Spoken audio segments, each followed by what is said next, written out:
Ngiyababingelela abazalwane egameni lenkosi yethu Jesu Kristu.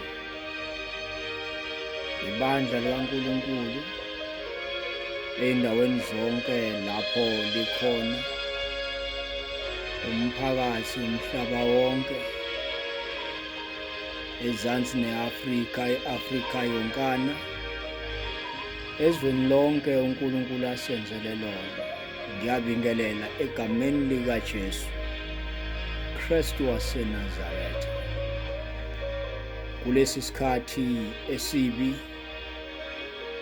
esihle futhi ngakolunye uhlangothi, ngokuba sinokuqonda okwahlukahlukene, kepha abakaKristu Jesu banokuqonda kunye ukuthi isikhathi esikuso isikhathi esamenyezelwa nasemaphakadeni, futhi isikhathi esake saba khona njengalokhu sikhona namanje. Ngifisa sisazohamba ibanga ukubheka izwi likaNkulunkulu esilitholayo kulesi sikhathi sanamuhla. Siye kuNkulunkulu ngomthandazo. Baba, egameni likaJesu Kristu waseNazaretha, nalo usuku osenzele lona, nasi isikhathi osiphe sona, siyasamukela ngokubonga uNkulunkulu wethu ongcwele. Namanje simi endaweni yakho osibeke kuyo, egameni likaJesu phinde ukuthathe yakho indawo uNkulunkulu wethu, ukhulumisane nabantu bakho, ukhulumisane nesizwe sakho, ukhulumisane nezimo zonke egameni likaJesu Kristu waseNazaretha. Amen. Ngiyafisa uma ngabe useduze kweBhayibheli lakho ulithathe, sibheke indaba emfushane encwadini yamakhosi okuqala, isahluko 19, amavesi esizowafunda mancane kakhulu ukuze nendaba yethu ifikele lapho kufanele ifikele khona. Masifunda lapha, isihloko sakhona silotshwe kanje: u-Eliya uyabaleka. U-Eliya uyabaleka. Masifunda lapha sizoqala kuverse 4. Kodwa yena wahamba ibanga losuku ehlane, waya wahlala phansi konwele, wacela enhlizweni yakhe ukuba afe. Wathi, sekwanele manje, Jehova, sale usuthatha umphefumulo wami, ngokuba angilungile kunawo Baba. Walala ubuthongo phansi konwele. Bheka, kwamthinta ingelosi yathi kuye, vuka udle. Wabheka, nanto iqebelengwane ngasekhanda lakhe, elenziwe ematsheni ashisayo nophiso lwamanzi, wadla. Waphuza, wayesebuye walala phansi. Ingelosi yabuye yamthinta ngokwesibili, yathi, vuka udle, ngokuba indlela yakho yinde.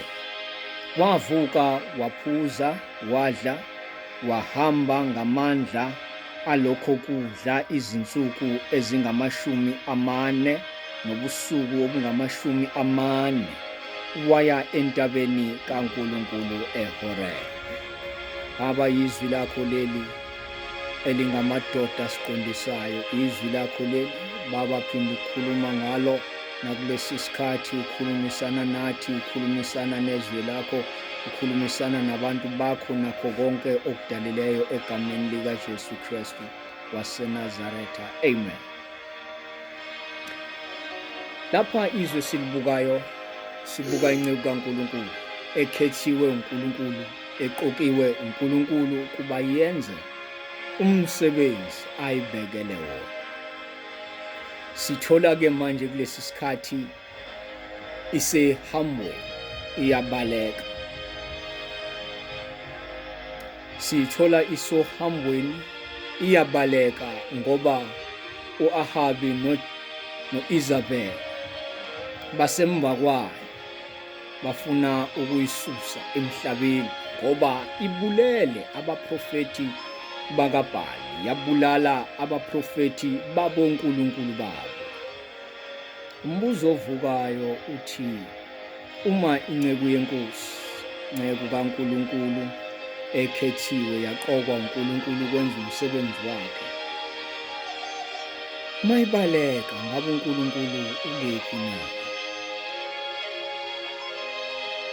uNkulunkulu ukephi ngalesi sikhathi?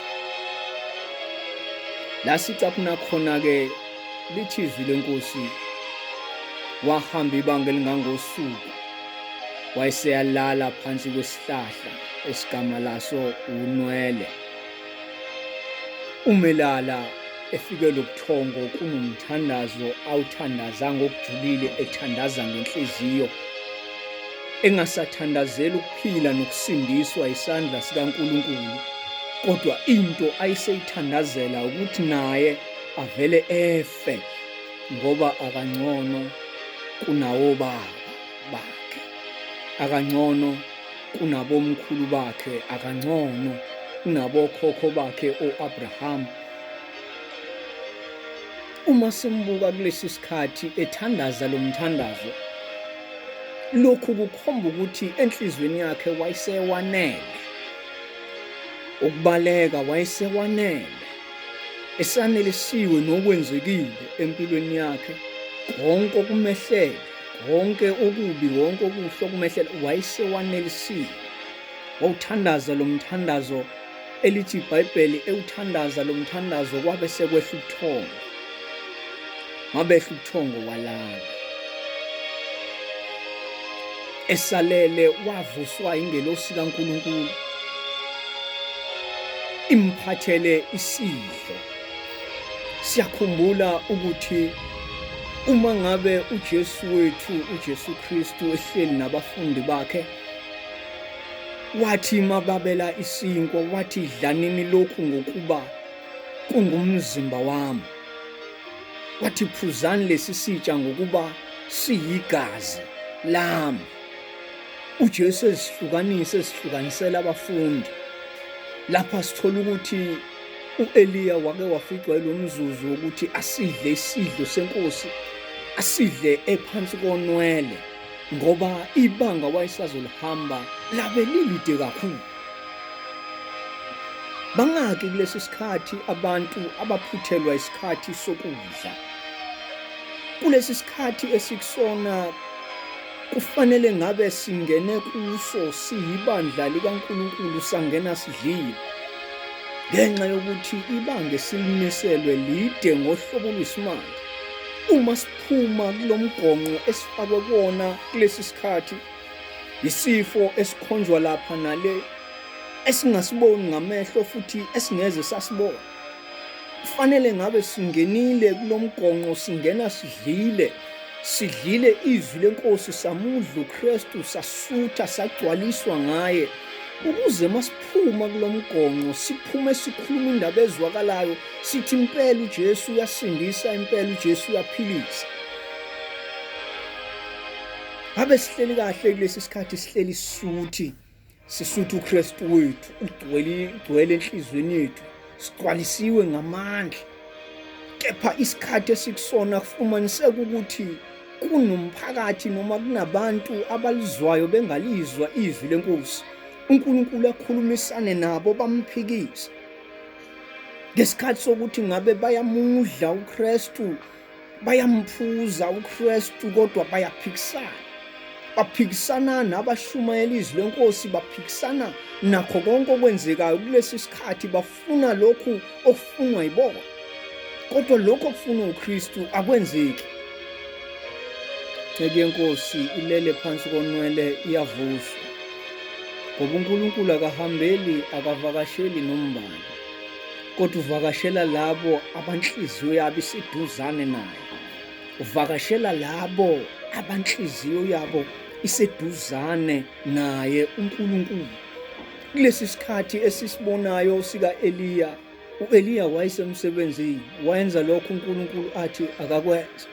Makufanele kufe ama-altare aboBhali, ama-altare abo-Ashera, u-Eliya wayenza lokhu uNkulunkulu akushoyo. Makufanele kufe abaprofethi bakaBhali, u-Eliya wayenza lokho uNkulunkulu akushoyo. Kodwa simbona kulesi sigaba maye phansi konwele esemthandazweni, uyenza i-introspection, uyazihlolisisa yena ukuthi ukulunga kwakhe ngabe kukwesiphi isigaba. Uthi uma ekubheka ukulunga kwakhe wakuqhathanisa, wabona ukuthi akalunganga ukudlula okhokho bakhe. Indaba yakhe wayithulula kuNkulunkulu ukuthi impela mayesibheka yena akalunganga ukudlula okhokho bakhe. Engithanda kakhulu kule ndaba ukuthi udlile iqebelengwane, udlile isinkwa, udlile isinkwa sokuphila. Engikuthanda kakhulu ukuthi uphuzile lesitsha, igazi likaJesu wagcwaliswa ngalo. Uhamba lolu hambo luka 40 days ebheke eHorebe, uhamba ugcwalisiwe negazi nangomzimba kaJesu. Uhamba ugcwele, uhamba ulungele uhambo ngoba akudlile. Kukulungela ukuthi akwazi ukuhamba ijeni yakhe ayimiselweyo, ahambe uhambo lonke luka 40 days ehamba uNkulunkulu engaphakathi kuye, ehamba egcwalisiwe ngaphakathi kuye, enamandla amasha ukuhamba lolu hambo.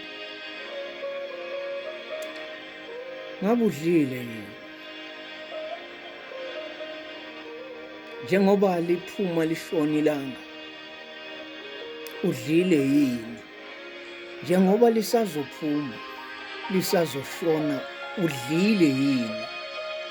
Ngabe ukulungele yini ukuthi uma ngabe uKristu vele emafini nawe ufane naye? Ngoba kuqinisekile ukuthi abayofana noKristu uma evele emafini yilabo abadla uKristu ngesikhathi kufanele badle. Ngabe udlile yini? Ngabe usakhomba ikusasa uthi ngizodla kusasa, noma ngizoya kusasa enkonzweni ngizolidla izwi lenkosi kusasa ngoba namhlanje kuseyisikhathi sami sokujabula? Udlile yini? Udlile yini? Udlile yini? Uyamazi uKristu, uyazana yini noKristu?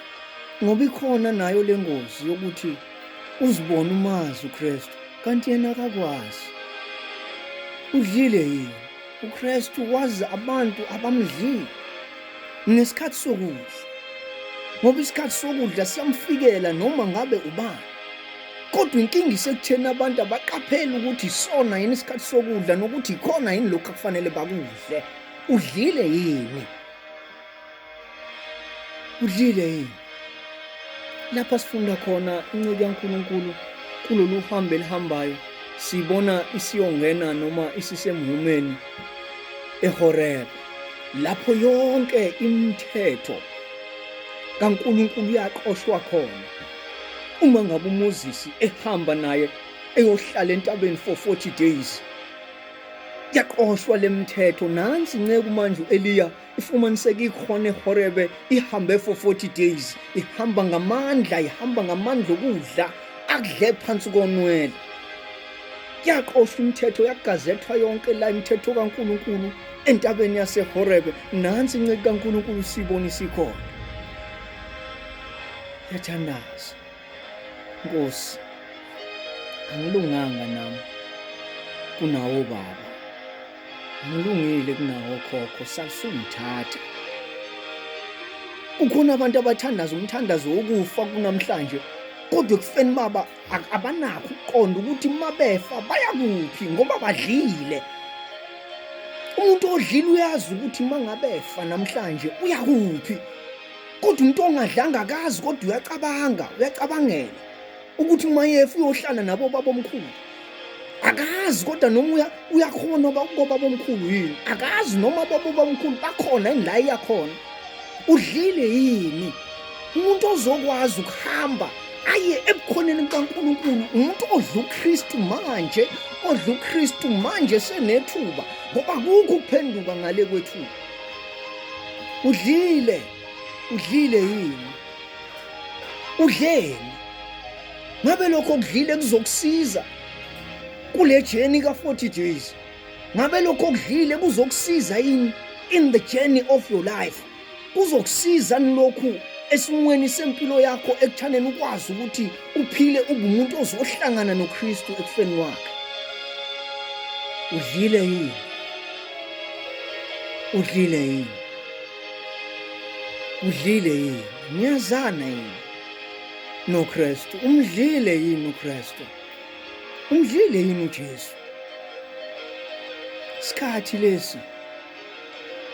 lesi lapho iziprofeto eziningi zeBhayibheli zizofezeka, kodwa kubuhlungu kakhulu ukuthi iningi lale ziprofeto izofezeka ngathi.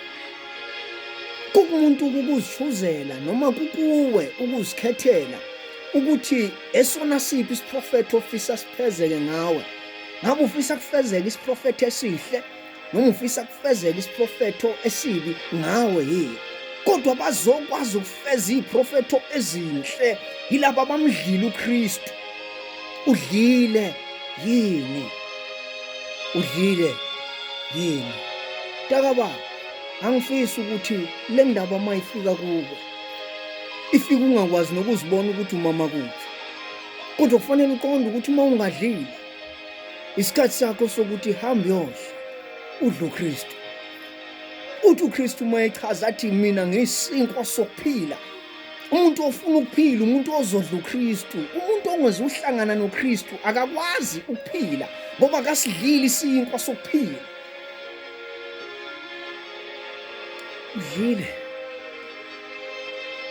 Udlile yini? Noma usabheka abanye ukuthi abadli, nawe bese uthi awukazudla njengabo. Noma usabheka abanye ukuthi badlile kodwa abadle okubabayo. Ungabusazibheka wena ukuthi wena udlile. Udlile yini? Udlile yini? kaNkulunkulu yanyakaziswa ingelosi ithi vuka uhle ngoba uhambo usazolihamba lude. Awuvuka nawe, awuvuke nawe ngoba ubuthongo lobu bukubambile.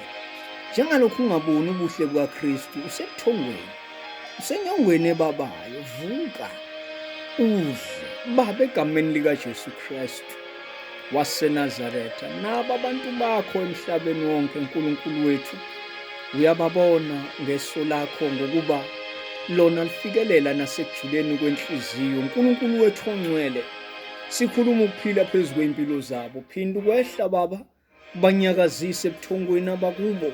Bavuke badle isinkwa sokuphila, bavuke baphuze Nkosi engcwele, baphuze isitshe esiyigazi lakho egameni likaJesu Kristu waseNazaretha.